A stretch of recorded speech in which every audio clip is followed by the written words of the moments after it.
Technology is necessary in our daily lives. It helps us keep in touch, stay up to date, and find jobs. But while you're surfing the web, or even while you're watching this video, companies are collecting data about us in order to record our online activities. But why should I care? I'm just using Facebook to tag my friends in memes. Why does it matter if someone is watching me? Usually when we think about privacy, we think about someone watching our individual actions. But in the digital world, our privacy becomes a social issue. In this short video, I'll explain how and why we should think about digital privacy as a social issue. Mainly, the lack of transparency and the lack of accountability surrounding the collection and processing of massive amounts of our digital data puts society at risk for social harm. After explaining the problem, I'll walk through the next steps we can take in order to achieve systemic change and ultimately mitigate the risks attached to technology. So, why should we care about our digital privacy? Data is ingrained in our lives. As we travel through our day, we leave a digital footprint as the institutions we interact with collect, store, and analyze data about us. These platforms measure more than what we like and dislike. They track what we click, what we say, when we log in, what we type, what we delete, and much, much more. Besides on our screens, there are now a host of technologies connected to the internet that learn about us and improve our lives. Everything from smartwatches to smart doorbells to voice assistants. Every part of our life is seen as the opportunity to record and learn from. If we look around with this lens, we'll notice more ways our data are collected. It makes sense why companies collect data about us. Data is seen as the new virtual oil. Although one person's data may not be worth much on its own, in aggregation, companies are able to process this data in order to glean insights that deliver better products and make more money. In turn, companies want to be in charge of these datasets so they can decide how the data is used and who can access it. When companies amass large datasets, they are in turn amassing power. This power can be used for good. Companies can use the data to improve products, or researchers can use it to create better policy. But in the wrong hands, or even in the right hands with the best intentions, something could go wrong.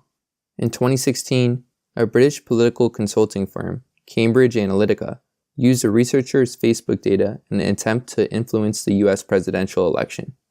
The organization used data breach from Facebook personality quizzes in an attempt to target and turn away voters in close election states. Although the impact of Cambridge Analytica's tactic is up for debate, the idea points to a bigger problem related to digital privacy: the second use of data. While data may be collected and used for one reason, it later can be used for another. Imagine the possibilities. Social media data could be used for credit score calculations. Genetic data could be sold to health insurance companies. And fitness tracker data could be sold as a way to keep tabs on employees. As multiple institutions collect data, there becomes a combined risk, as these datasets can be joined with one another. Even seemingly unrevealing data can become interesting when joined with another dataset. For example, while she was a student at MIT, now Harvard professor LaTanya Sweeney mailed the governor of Massachusetts his health records to show how easily she could re-identify the data using public voter rolls. This problem could be thought of as data pollution. Just like pollution, one person's actions might not seem immediately significant, but when the data are aggregated and combined between different institutions, the results can have negative consequences that disproportionately affect specific groups. For example, a smart doorbell company becomes a platform for profiling and discrimination, and social media data becomes a repository for police, who can use it to keep track of and target protesters and activists.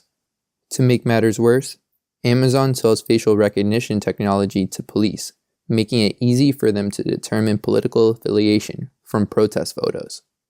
While government surveillance is nothing new, growth in data and advances in technology allow for more invasive tactics, which could impede on First Amendment rights indirectly. Despite all these issues, we have grown numb to blue checkmarks as we click through terms of agreements with little understanding of how or who will use our data. Although we need to use this technology, without transparency and accountability, giving away our personal data creates a power imbalance that can lead to bigger problems. So how can we fix this problem? Change might seem impossible. After all, we can't stop using technology. You might have remembered getting a bunch of emails in the beginning of 2018 about updated privacy policies. As of May 2018, the European Union enacted the GDPR, or the General Data Protection Regulation, which protects European consumers by requiring companies to collect and protect data under strict guidelines. The regulation grants consumers more control over how their data is used and penalizes companies that misuse consumers' data. While the EU's law influences tech companies around the world, laws in the US are outdated and do little to protect our digital privacy. There has been some social change in the United States, as companies have created ethical frameworks for their own operation. But as consumers, we must ask, how can companies self-regulate when profit is in their main interest? The United States needs regulation to keep the power created by this data in check, to catch up to date with the European Union, and to protect consumers' privacy.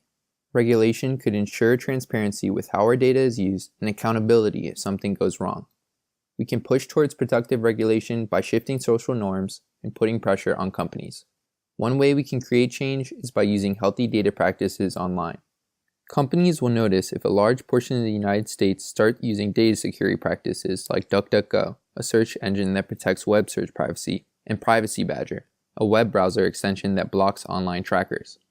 There are also a number of organizations working on issues of data privacy, including the Technology for Liberty program at the ACLU, and the Tech Workers Coalition, which helps give power to workers in deciding what technology to build. You can find more information about other organizations fighting for data privacy, as well as ways to maintain healthy online practices in the video description below. Although we can shift our individual actions, these actions do little to fix the systemic problems involving power imbalances and the potential social risks of data. We need to practice an ethical imagination towards how our data are used. Look around at each data collection device as a potential social harm. And we need to begin to think of our privacy as a social issue that impacts all of us. Together, we can move towards legal action and successful social change.